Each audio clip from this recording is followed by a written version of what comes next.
Kwa majina naitwa Snaila Chunguile, ni mwakilishi wa wanawake. Sawa. Pengine umepata nafasi ya kushiriki katika workshop hii ya kujenga amani. Kama wanawake, ni changamoto gani ambazo mnapitia zinazowafanya wanawake mshindwe kuyafikia yale malengo yenu? Pengine changamoto ambazo tunapitia wanawake ni kukosa ajira. Kwamba tukishawekwa ndani ya nyumba tunaonekana sisi hatufai kufanya kazi wanafanya tu nani? Wanaume.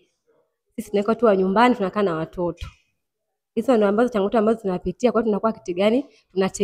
Tegemezi. Na wakati na sisi tuna jukumu la kufanya kazi kama wanaofanya hao kazi, sababu tunaweza. Kwa hiyo ni changamoto ambazo tunapitia sana kwenye familia. Unadhani kwa nini sasa hizo changamoto na hiyo dhana bado ipo mpaka hii leo? Dhana hiyo ipo kwa sababu wanaona yani kwamba wanawake sisi tumekuwa ni chini sana, kwamba tunaonekana kwamba kitu kile hatuwezi kufanyaje ukifanya, au ndo wanaweza, sisi hatuwezi. Nao ndio kichwa cha familia, sisi mama wa nyumbani.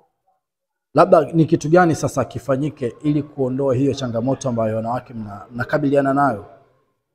Kiukweli kitu ambacho kinatakiwa kifanyike, wapate elimu.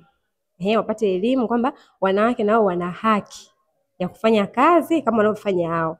Maana sisi tunategemea na familia, au maana saa nyingine wanakuwa wametoka, sisi tunakaa na familia nyumbani, kuna vikoba, kuna vikundi.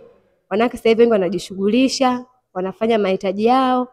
Kwa hiyo yani kiukweli ninaomba watuweke na sisi mbele. Sawa, leo umeshiriki katika mafunzo haya ya kujenga amani. Pengine ipi nafasi ya mwanamke katika kujenga amani?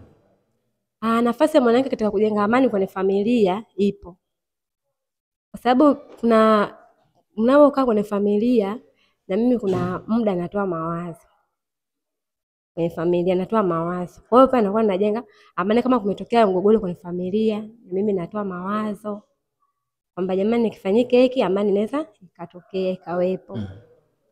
Asante.